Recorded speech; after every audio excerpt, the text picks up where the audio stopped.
Okay, so we're in this series, Finding Your Bae. You're before anyone else, okay? So remember, we're talking about your human relationship, not before God, but eventually you're going to get married one day. Some of you, most of you, some are not ready, so hang tight. Just a word of caution there. But regardless, at one point, you're going to get married, and this person that you marry, your spouse, is going to be the most important human relationship that you have, okay? If you do it right.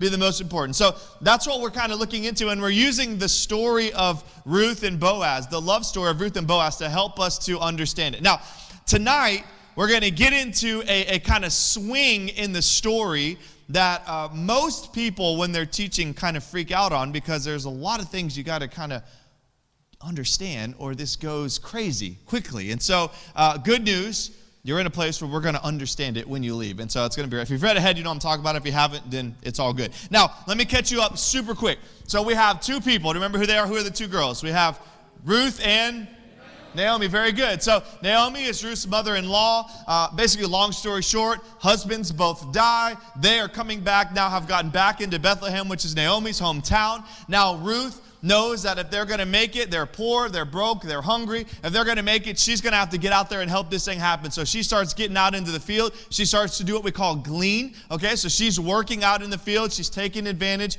of the people that have opened up a way for the poor people to be able to work and have food. While doing this, she ends up in the field of a man named Boaz. Very good. And so in this moment, this is what's very important. Leading up to chapter 3, nothing has happened except for casual interaction with a little extra attention.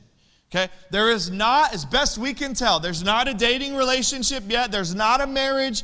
There are just two people that have noticed each other, have made some contact. He has extended some hands of gesture. If you remember, he sent her home with a lot of stuff, but a relationship hasn't established yet. Now, why is that important? Because for a lot of us in our culture today, we want to jump right in, right? We find someone, they look cute, I'm going to marry them, they're going to have 3 kids, they're all going to be mine. I mean, we have this mindset that can be a little crazy if we're not careful. And so what we're trying to avoid here is to lay some groundwork for you that can be helpful, okay? And so we want to watch how they do this, because this actually is very, very helpful for us. Now, the second thing I need to say is, when you first read these verses, some of you are going to go, this is weird, okay? Just give me a chance to explain, because what's important with Scripture, you have to understand the culture and the context. The culture and the context. If you don't have the culture and the context, you will misread, okay, misinterpret, and potentially mislead your life out of the Scriptures. So this is very, very important, okay? So as we read, this is all going to make sense. Okay, so if you have a Bible, open to Ruth chapter 3. If not, look up on the screen. This is going to get good. Here we go. You ready? Okay. If you're not, that's okay. I'll talk to myself. It's all good. All right, chapter 3, verse 1 says this. Then Naomi, her mother-in-law, said to her, my daughter. So Naomi and Ruth are having a conversation. My daughter, speaking to Ruth, should I not seek rest for you, that it may be well with you? Is not Boaz our relative, with whose young women you were? So remember, the young women were who Boaz told her to go hang out with as you're working in the field, to kind of help keep you safe and keep you company. All right, so they're having this conversation. She says a couple of things. All right, first thing she says, should I not seek rest for you? Now, some of your translations may say security. Rest or security, interchangeable here. What she's saying is, hey, listen, I want you to find a man. And now some of you are like, wait a minute, this sounds sexist. Rest and security found in a man, is that the only way you can have those things? Well, no, but it's actually beautiful, because if you think about it, ladies, if you can find a good, strong, godly man that will protect you and provide for you, guess what? You find rest in your soul, the worry is gone, and you find peace, and you find someone that will provide for you. You find provision in your life. Isn't that, ladies, is that nice? Right? So when I said last week that if a man has a job, we can take a step forward, that was a good thing, right? Why? Because he's going to probably, hopefully, be able to provide for you. If he's a godly man that loves the Lord and cares and shows concern and cherish for you, he's probably going to protect you. So he can provide and protect. Man, that's a win, right? That's what we're looking for. So guys, if you don't qualify in that, you should switch to red, okay? And then come back next year and we'll see how you do, okay? I'm just kidding, kind of. All right, so rest and security. But then she also says, but isn't Boaz our relative? And now some of us are like, whoa, wait a minute, this is kind of weird. What's that about? I didn't think we married relatives, but okay, maybe a new way of life. No. This would be a distant relative. It's simply by name, not by blood, okay? By name, not by blood. She was the relative of Naomi, who was Ruth's mother-in-law, okay? So just be careful here. This is not a blood connection when she says relative, but rather by name in the family line, okay? So they're having this conversation. She says, I want you to find rest and security. Ladies, I want you to find a godly man that will protect you and provide for you. That's my desire. If you don't know, write that down, okay? Because that's a great goal to have. Now, let's move on. The second part of verse 2 says this, see, he is winnowing barley tonight at the threshing floor. We'll make sense of this in a minute. Wash therefore, here's her instruction to Ruth, wash therefore and anoint yourself and put on your cloak and go down to the threshing floor. But do not make yourself known to the man until he has finished eating and drinking, talking about Boaz. But when he lies down, observe the place where he lies, then go and uncover his feet and lie down, and he will tell you what to do. And she replied, all that you say, I will do. How we feeling? All right, didn't see that coming. But I'm really interested in how this kind of relationship could take place. All right, maybe you wouldn't say that out loud, right? But did you catch what they said? Naomi, her mother-in-law, said, hey, Ruth, go find that man Boaz and go ahead and essentially get in bed with him. Oh, but before you do that, butter yourself up, right? Put on your nice clothes, put on that perfume, make sure you look good. And then, has anybody read this before? Some of you are like, I should have read this a while ago. This is exciting. I knew the Bible had something in there for me. What is happening here? All right, now listen, again, remember in the Bible, we got to understand culture and we got to understand context. We got to understand culture, we got to understand context, okay? First thing, Naomi did not send Ruth on a trap mission. It was not a mission to trap Boaz into a marriage or a relationship or anything like that, okay? This is very, very important, okay? So please hear me. So it's not. Now here's, why would this happen? Well, if you remember, this Kinsman Redeemer has come up repeatedly over our study. I remember this? This Kinsman Redeemer. What does this mean? Kinsman Redeemer is the idea that there would be, when a man dies in his family, the next male relative, particularly a brother, but sometimes it would extend beyond, the brother would then have the opportunity / biblically the responsibility to then take hold of all of the property and the people of his brother, to purchase them, to take ownership of them, to essentially take care of and provide for them in the absence of their relative who passed away. This is what they called the Kinsman Redeemer. Now, Ruth and Naomi essentially have gone back to Bethlehem in hope that they would find a kinsman redeemer to help them. Why? Because they're broke, they're poor, they have no men to help provide or to protect them, and they're desperate for a solution, okay? Biblically, this is not abnormal, okay? This would happen if both men died of a mom and of a daughter. And so they're in a very real, very scary situation. So what they're looking for is this kinsman redeemer. Now, to give you some depth, okay, and for those of you that really want to look into this biblically, I want to share this with you. There's 4 things that a kinsman redeemer essentially would do. Number 1, they would buy the family out of slavery if that was in existence, okay? And for those of you that want to write this down, that can be found in Leviticus 25, verse 48, okay? All of this you'll be able to find in the scriptures. The second thing is they would be the avenger of blood. That means if their brother was killed by someone, they would typically go after that person to make sure that justice would be found. You can find that in Numbers 35:19. The third thing they would do is they would purchase all of the land or the property that that person owned to help keep that property in the family. That would be found in Leviticus 25:25. And finally, and this is where Ruth comes in, they would carry on the family name by marrying a childless widow. a childless widow. Why would they do this? Because particularly in biblical times, the family name was so significant. If the family line stopped, it was almost seen as if you had done something terribly wrong. Now, nowadays, we don't worry about that, so you don't hear too much about, I want to keep the herald name going strong. People might joke about it, but in biblical times, this was a major thing. And so these 4 elements were the most common elements of a kinsman redeemer. And so what has happened? Did Naomi send Ruth to trap Boaz? No. Naomi sent Ruth in hope that Boaz would step in as their family kinsman redeemer. Okay, so now let's look at all this. The first thing she said is what? I want you to get ready. I want you to take a bath, put on your good perfume or oil. All right, I want you to do your hair and your makeup. Put on that whatever junk y'all listed, all 5 of those, all right? Do all of that. They probably didn't have that biblical times. That's okay. But she said, I want you to do all of those things. But here's the deal. There's 2 parts of that. Okay, sure, that would help when she encounters Boaz to be looking and smelling her best, particularly in biblical times, all right? It's a little easier nowadays for us to smell good, all right? But for her, there's a second piece to this that's very important. Do you remember what she's coming out of? She's a widow. She's a widow. She would have been in a season of mourning. She would have been a season of transition as she moved from her town of Moab to Bethlehem. And so if you've ever seen someone that's lost their spouse, typically they are pretty devastated. It's a process to work through.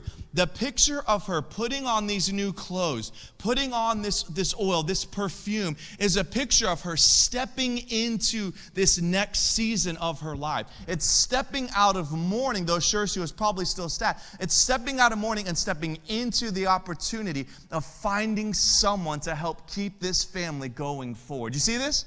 And so it's not a trap. It's actually a very biblical process. But let's keep unfolding this. Notice what she said. Wait till he's done eating and drinking. So most of us go, oh, that's it. Yep. Liquor him up and then see if you can get him to sign the marriage certificate, right? Don't ever try that ever. It's not good. You will regret it, even in Vegas, all right? But the reality is, she's not saying, hey, wait till he's drunk and then maybe you can get him to say something. Not a trap moment. What she's saying is, it's just practical. When you're starving, you're not focused, right? When you're starving, you don't want to mess with any kind of nuisance that might be happening around you. Now, was he starving? No, probably not. He was a wealthy man. But this was the season when he would be collecting all of the profit from that which his farm or his lands have been working for months to produce. This was a very busy season in his life at this time in this culture. And so the fact that he would be tired and hungry would make much sense. And so she gives Ruth rather practical advice. Wait until his belly's full. He's had time to relax, and then see if you can engage, okay? So again, at first glance, we go, man, this is crazy. She's going to get him drunk, lay down in his bed. This is going to be wild. Really, she's following a simple and yet biblical process, and Naomi is trying to give her the best advice possible. And then what'd she say? She says, make yourself known to him. All right, and then everyone goes, oh, now it's getting sexual. What's going to happen? Maybe you weren't thinking that. Now you are. What's going to happen now? Lay down. Listen, okay.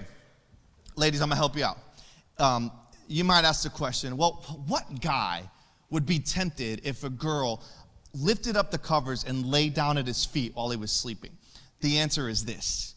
One that breathes. Okay? That's the answer. There are not many guys that I've ever met or encountered, okay, that if they're asleep in the middle of the night and they wake up and there's a girl laying at their feet, they'd be like, oh, no problem. You just hang tight right there. I'm going to go back to sleep. It's a different world, right? And so the first glance here is like, whoa, she is opening herself to some crazy stuff. But again, culture and context. So watch this. In biblical times, at this point in history, it was common that one or two of the key servants of a rich man like Boaz would actually sleep at his feet, particularly in this setting, because he's not at home. He's sleeping with his profit from the land. This was a temporary place as they were gathering all the profit that would come. it was very common that servants would sleep at the feet. Why? So they'd be ready to serve their master at any moment. It was a picture of pure servanthood and loyalty to their master. So when Ruth, listen, shows up to the bed, lays down at his feet, right? Not by his head, not by his shoulder, not by any other place, but by his feet. It was the picture that she was surrendering herself, and she's going to call herself servant. Servant. And so, again, when you understand culture and context, you go, well, you're kind of killing it, man. I was hoping this was going to really get good. Now it's just kind of making sense. This is the beauty, guys, of the Bible. There is so much incredible things here. But what's happening in our culture today, man, we take a little snippet, we pull it out, and we go, boom, take that. Or, hey, live this. Or believe in this. And don't get me wrong, the Bible is full of things we can have hope in and faith in and trust in and walk confidently in, things that we need to be held accountable to and all of that. But if we don't understand what was really being written, we find ourselves in a very dangerous place. And so here she goes, lays down at his feet. Now, I want to show you one more thing. When you get married, okay, there's going to be a moment, probably at your wedding, depending who does your wedding, where they're going to read this passage from Ephesians 5, 22 and 23. Anybody know what I'm talking about? Yeah, let's read it together. All right, let me read it to you.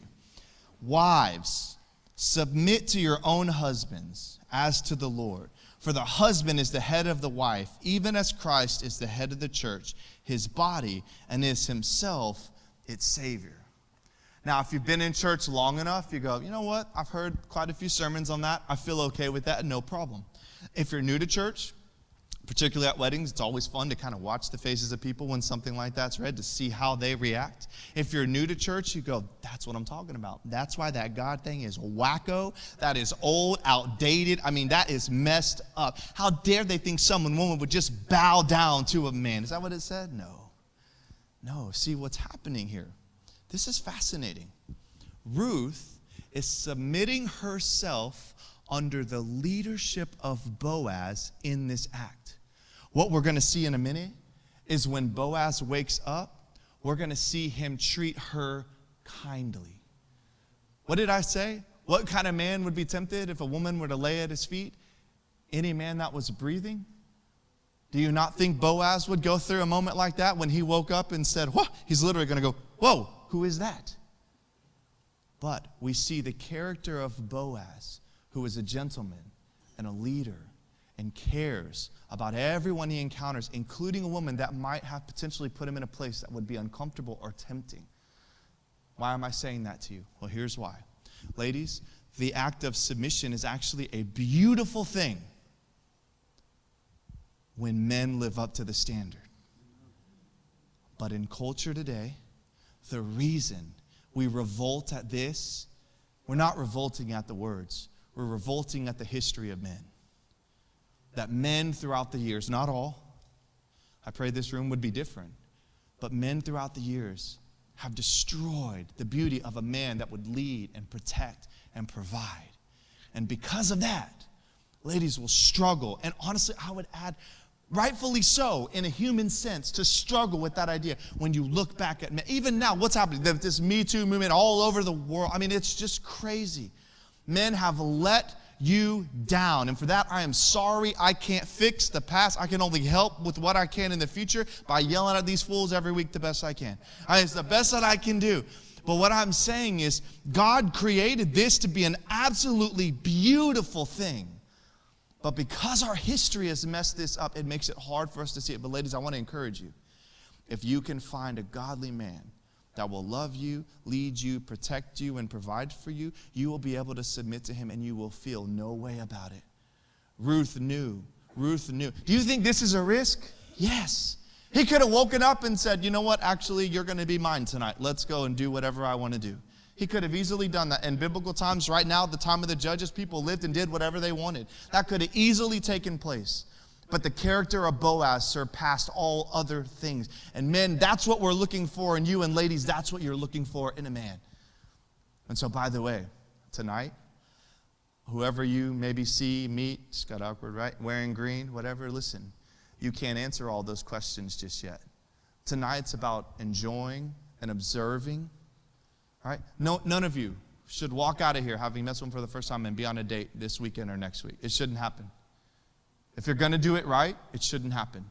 Now, some of you are going to leave here and go, there's two people I'm thinking I'm going to keep an eye on because this could be something. That's how it should be. What did Boaz and Ruth do? They worked for 6 or so weeks together. Probably from afar because he was in charge of the whole thing. But they were not jumping into a relationship. They were observing each other. Do you think when Ruth went to Boaz's feet, she trusted the character because she just hoped it would work? No, she had seen who Boaz had been over the last 6 weeks as she was observing from afar when he wasn't trying to impress anyone. When you go on a date, what are you trying to do? You're trying to impress each other. He actually pays on the first date. That's probably the only one. I mean, the truth is, over time, reality sinks in, and you and I have got to be able, well, not me anymore because I'm wearing red, but anyways, you have got to be able to see the true man or the true woman, and you're only going to get that by observing from afar. Do you see that? Now, the big question, don't answer, is do you believe that? Because I have a lot of you in here will shake your head and walk out and do something totally different. And some of you that I know well will come back and be like, you were right. And you think I enjoy that, and I don't. I hate being right. But the truth is, most of you will get in relationships that will fall apart. And it's usually because it started off on the wrong foot. It's not always, but usually because we're not doing it right. Okay, finish up really quick. All right, fast pace. Verse 6. So, here's what happened. She went down to the threshing floor and did just as her mother-in-law commanded her. And when Boaz had eaten and drunken and his heart was merry, she went to lie down at the end of the heap of grain, or he went to lie down. She came softly, uncovered his feet, lay down. At midnight, the man was startled. He turned over, and behold, a woman lay at his feet. Temptation. And he said, who are you? And she answered, I'm Ruth, your what? Servant. Spread your wings over your servant. Write that down, guys. This could be good. For you are a redeemer. Don't write that part down. That wouldn't be good. All right? She says what? Spread your wings over me. What's that saying? She's literally extending, if you will, a marriage proposal. She is extending to him saying, I am wearing green, without saying that. I am available. And Boaz, I am hoping that you will respond to what? Two things. To who I am, but ultimately that you would respond to this kinsman redeemer of our family. And that you would help in marriage take care of me and my family. Isn't it fascinating that she's not locked up in lust, but she's locked up in the future? Isn't that interesting? Some of you thought I was going to say love. I didn't. The future. Some of us are like, as long as they look good, sound good, and don't say anything stupid in front of my family, I think I could marry them. But the truth is, we should be looking at the future just as much as the now. One of the things I loved about my wife, Sarah, was that I knew she was going to be a great mom. She wasn't a mom yet. It was 5 years later that we had our first child. But I knew because of how she interacted with their family, that she was the oldest of 7, that she was watching it being done right. I knew, and I didn't, by the way. My family was not that way. I knew she was going to be a great mom. Do you know what? That was a home run for me. But most guys in their 20s don't go, oh, she's hot and going to be an awesome mom. Sign me up. It's just not how we think. But the truth is, if we're talking about the future of the rest of our life, these are the kind of things we should be looking for. It's fascinating. So she lied down. She startled him a little bit, as we could expect. She extends this invitation. Then verse 10. And he said, may you be blessed by the Lord, my daughter. My daughter, by the way, he is a little bit older. Not that she was his daughter in any way, shape, or form. But he was an older man. All right, that's okay. I was an older man too. Sarah's a little younger than me.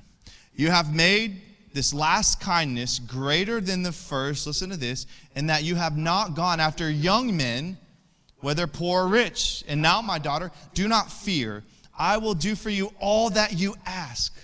For all of my townsmen know that you are a what? Worthy woman. Her reputation has surpassed all other things. This is awesome. And now it is true that I am a redeemer. Man, it's going great, right? Things are looking good. He's leaning up. She's thinking this is the moment. I extended my hand. It must be a proposal in our terms is coming soon. This is going to be fantastic. And then he says, yet there is a redeemer nearer than I. Did you catch that? Remember the Kinsman Redeemer? It's the male closest to the one that passed away.